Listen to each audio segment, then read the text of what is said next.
ಇದೆಲ್ಲವನ್ನೂ ಹೇಳಿಯಾದ ಮೇಲೆ ಯೇಸು ಸ್ವಾಮಿ ಮನಸ್ಸಿನಲ್ಲಿ ಬಹಳವಾಗಿ ನೊಂದುಕೊಂಡರು. ಅವರು, ನಾನು ನಿಮಗೆ ಸತ್ಯವಾಗಿ ಹೇಳುತ್ತೇನೆ, ನಿಮ್ಮಲ್ಲೊಬ್ಬನು ದ್ರೋಹ ಬಗೆದು ನನ್ನನ್ನು ಹಿಡಿದೊಪ್ಪಿಸುವನು ಎಂದು ಸ್ಪಷ್ಟವಾಗಿ ಹೇಳಿದರು.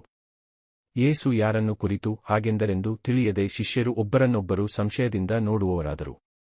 ಯೇಸುವಿನ ಪಕ್ಕದಲ್ಲೇ ಒರಗಿ ಕುಳಿತಿದ್ದ ಅವರ ಆಪ್ತ ಶಿಷ್ಯನಿಗೆ, ಸಿಮೋನ ಪೇತ್ರನು, ಯಾರನ್ನು ಕುರಿತು ಹಾಗೆ ಹೇಳುತ್ತಿದ್ದಾರೆಂದು ಕೇಳು ಎಂದು ಸನ್ನೆ ಮಾಡಿದನು. ಆಗ ಆ ಶಿಷ್ಯನು ಯೇಸುವಿನ ಮಗ್ಗುಲಿಗೆ ಸರಿದು, ಅಂಥವನು ಯಾರು ಪ್ರಭು ಎಂದು ಕೇಳಿದನು. ಯೇಸು, ನಾನು ರೊಟ್ಟಿಯ ತುಂಡನ್ನು ಬಟ್ಟಲಿನಲ್ಲಿ ಅದ್ದಿ ಅದನ್ನು ಯಾರಿಗೆ ಕೊಡುತ್ತೇನೋ ಅವನೇ ಎಂದು ಹೇಳಿ ರೊಟ್ಟಿಯ ತುಂಡನ್ನು ಅದ್ದಿ ಸಿಮೋನನ ಮಗ ಇಸ್ಕರಿಯೋತಿನ ಯೂದನಿಗೆ ಕೊಟ್ಟರು. ಯೂದನು ಅದನ್ನು ತೆಗೆದುಕೊಂಡದ್ದೇ ತಡ, ಸೈತಾನನು ಅವನನ್ನು ಹೊಕ್ಕನು.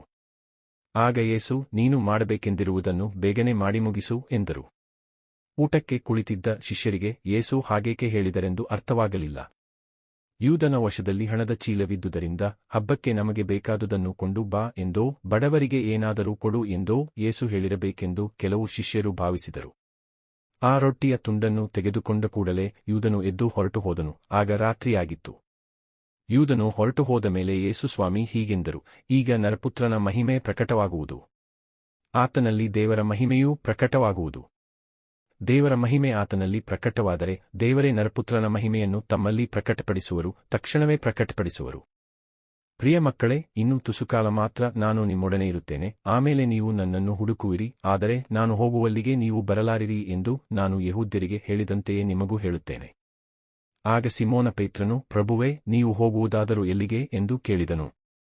ನಾನು ಹೋಗುವಲ್ಲಿಗೆ ನೀನು ಈಗ ಬರಲಾರೆ, ಅನಂತರ ಬರುವೆ ಎಂದು ಯೇಸು ಉತ್ತರಕೊಡಲು, ಪೇತ್ರನು, ಈಗಲೇ ನಿಮ್ಮ ಹಿಂದೆ ಬರಲುಬೇಕಾಗದು. ಪ್ರಭು, ನಿಮಗಾಗಿ ಪ್ರಾಣವನ್ನು ಕೊಡಲು ಸಿದ್ಧನಿದ್ದೇನೆ ಎಂದನು.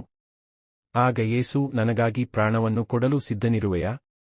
ನಾನು ನಿನಗೆ ನಿಜವಾಗಿ ಹೇಳುತ್ತೇನೆ, ಕೇಳು, ನೀನು ನನ್ನನ್ನು ಅರಿಯೆನೆಂದು 3 ಬಾರಿ ತಿರಸ್ಕರಿಸುವ ತನಕ ನಾಳೆ ಮುಂಜಾನೆ ಕೋಳಿ ಕೂಗುವುದಿಲ್ಲ ಎಂದು ನುಡಿದರು.